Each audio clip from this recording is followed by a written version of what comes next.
Yo, it's your friend Dinner Dog, and Lycanthrope's such a cool preset. Like being able to do essentially a faster version of safe is very Trapian.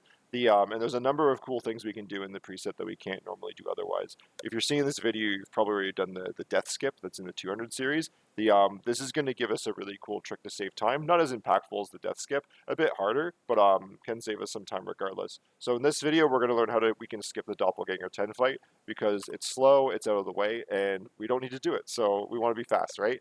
So I'll talk about what the skip is, how to perform it, a demonstration, and then I left the mechanics of how slope jumps work to the end of the video because I imagine most people at the 300 series probably know how it works because you speedrun the game, etc. Right? But if you don't, the specific mechanics are at the bottom of or at the end of the video, so stick around if need be. Otherwise, feel free to bail early. It's all good.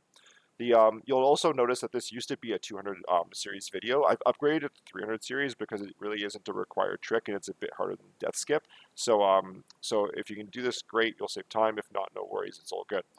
Alrighty, let's take a look at what this is. So generally we need to, on this screen, we need to go to the left to go to fight Dopp 10, but instead we can actually launch ourselves through the hole in the ceiling here and avoid the fight completely. We're going to do that by doing a slope jump here off of this slope. Typically, you can't do this in the game because even if you have Wolf, you don't have enough speed to do it. You need Wolf power, Wolf, and skill to be able to do this trick. And no randomizer preset will give you those before this point in the game, unless you've had to like a very exceptionally weird route. And that time, in this case, you're losing time anyways. Typically, this is only done in Lycanthrope. Okay, so how do we perform this bad boy? And this is where, if you watch the 200 series video, you're going to get a bit of extra value. So what we want to do is on the ledge, we want to put Alucard as far right as possible in order to gain the biggest runway. If we have a larger runway, we'll be able to accumulate more speed. More speed's going to give us more height. More height's going to make this trick more consistent. We can potentially not do the trick ideally, but still make it work. So the way that we're going to use to get Alucard to be as far right on the ledge as possible is to move Alucard to the edge of this ledge. This screenshot here shows as far right as Alucard can be. You don't need it to be perfect, but if you can get like this, it's good. Alucard's like foot that he's raised here is practically off the ledge. But Alucard doesn't fall off regardless. Now from this point, and this is such a simple thing I didn't get in the first video, and DragonBits actually taught me this, so shout out to him.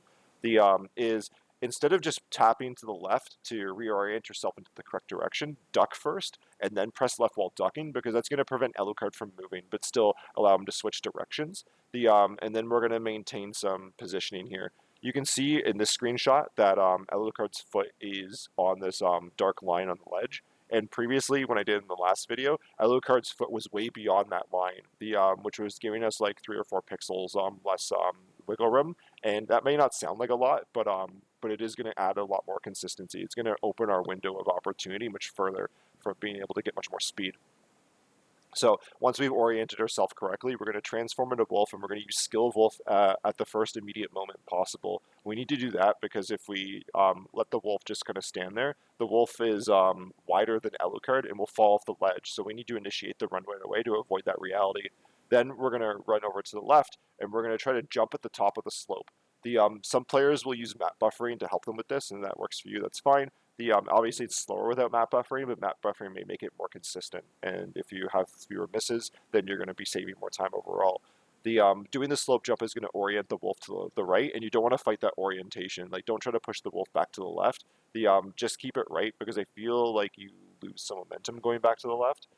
Which is going to make the trick a bit more tougher to do. And also, there's a vase to the right anyways. You might as well get that item, just bark to grab it, stay in Wolf form, and I find it easier to jump back over the gap here in Wolf than with Alucard. All you need to do is a double tap run to the left, and you'll get over. Otherwise, if you want to be really quick and you have the MP, you can do another skill of Wolf Charge to get across this gap immediately, and then you can continue that charge into the next room, or you can get the item that you normally not be, or you get after the Dopp 10 fight.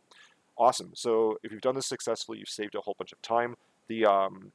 I've got the specific inputs at the bottom of the screen here. Give it a pause if you haven't done it before and read them over. Otherwise, I'm going to go into a demonstration. I'd recommend that you pause the video here as well, bring up the game, get a Lycanthrope seed on the go, get to this area, and we can do it together. That's probably the best way to learn. Alrighty, so let's jump into the demonstration. I'm going to bring up the game, and we'll do this together here. Okay, so here we are at the bottom of the ledge here. we're just going to move Alucard to the ledge that we need to be on over here.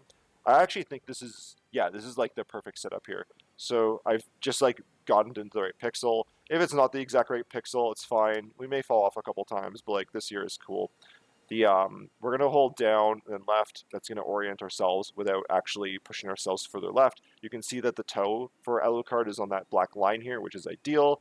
I'm going to transform into wolf, do the skill wolf jump, and then get up. Okay, I didn't get up, and you see there I just I immediately untransformed with Alucard. So I didn't do the trick correctly, but I need to untransform right away because I need to recover my MP. You need 11 MP to do the trick. And with the Mystic Pendant that you get for skipping death, you'll likely have enough MP, but you might as well transform into Alucard anyways just to recover as much MP as possible because you don't recover any while in Wolf. And you can't set the trick up in Wolf form anyways, so we're going to have to untransform no matter what. So let's just do that at the easy or the earliest time we can.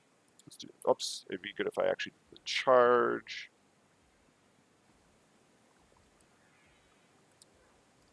There we go, that should be good. And we get up here, perfect. And now to get back across the other side, we can just double tap jump, and the wolf will get over no problem. It's a lot easier than doing it in Alucard form where you gotta have to do the backdash and fall a bit. The charge works as well. We can get into this room and get the sweet, sweet item before progressing forward. So that's how that thing works there. And again, like you can, like I don't personally do it because I find it probably more challenging and probably gonna screw it up by trying to, is you can use map buffers. And now I'm thinking about it, so I'm probably going to screw it up. But yeah, I don't have like I've never like done it much, so like hitting like select to bring in the map is difficult. But it is a possibility where you can buffer that input in. I don't know how you'd have to hold the controller to do it, but some people have had success there. And the more you can be consistent with this trick, the more time you'll save. So overall, it's a good thing. But if you can YOLO it, which is what I usually do because I'm greedy and I want to save the maximum amount of time, I just go ahead and do it, and that was definitely way too early. And you go from it that way. Well, let's do it one more time here. There we go. It should be good. We got up perfect, and then we just go across, and we're good to go. Awesome. So that's probably all you need from this video. But if you are not familiar with how slope jumps work, stick around. So let's do that right here. So the slope jump. So slope jumping and wolf. So you need to be in wolf form, and you have to be running and on a slope. So the wolf has like, I can actually show this here. Let's bring the game back up for you for a second. So the wolf has like two speeds here, right? I can walk by just holding like this. This is not good. This will not initiate a slope jump here. I need to be running, and so I have to be double tapped. You got to be like this. If you don't see like the trail of dust behind you, you're not running. All right? You don't need power of wolf to do this. Although I have it right now, and I can kind of show you if I can get on this ledge here. See how I get like a ton of height there? This is the slope jump. As long as I'm running, I'm going to get the increased height. If I'm just walking and I do a jump, I'm not going to get anything. So that's how that bit works there. So you're going to get two results by running with the wolf on the slope and pressing jump. So just pressing jump and continuing to hold forward is going to leap the wolf upwards and continue to move forward. And it can be useful in various situations, in particular for leaving the library from the librarian. There's that huge slope going from left to right, and you can use the jump there to gain some height and speed to get up that slope faster.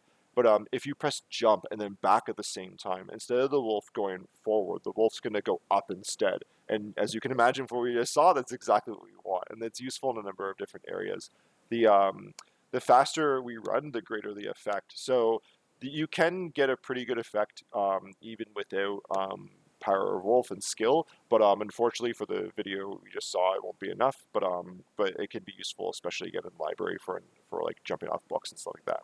So the specific inputs for this is we have to hold forward while running with the wolf, and we need to be on a slope. We press jump and back at relatively the same period of time. We need to, if we're going to miss it, we need to hit jump first rather than back. If we just hold back without jumping, the wolf will come to a complete stop. That's not good. Or I think that is. Let's actually test that here. Am I tripping here? Well, I guess there's maybe a bit of a window. Yeah, there's probably a bit of a window here. Let's see if I can... Yeah, there might be a bit of a window, but typically you want to hit jump first. And then it's all good to go. All right, awesome. Oh, I didn't even show the game, sorry. But yeah, you want to hit back. You want to hit jump first. All right. And then you press either forward or backward throughout the jump to steer. So once we've initiated the wolf jump upwards, pressing one direction or the other won't change the mechanic. We're going straight up at this point, and that's what's going to happen. But we can steer which direction we go straight up, so you can look to steer it a bit. In our case, we just want to keep holding back because we do want to go back, but in other cases, you may have opportunities to play around with it. But that's how it like specifically works. If we're running and we're on a slope and we press jump, regardless of what direction we're pressing, we're going to get an effect. If we hold forward while we're doing it, we're going to get a forward leaping jump, which is very cool and fast. Otherwise, we can gain a whole ton of height by pressing backwards. And that's how we do the trick here. So that's all I've got the time for this video for. I'll probably be doing some more stuff on Lycanthrope. So yeah, tune in for that. Otherwise, yeah, any corrections that you do will be in the comments as always. And yeah, feel free to reach out with any questions and such. We'll see you in the next video. Cheers.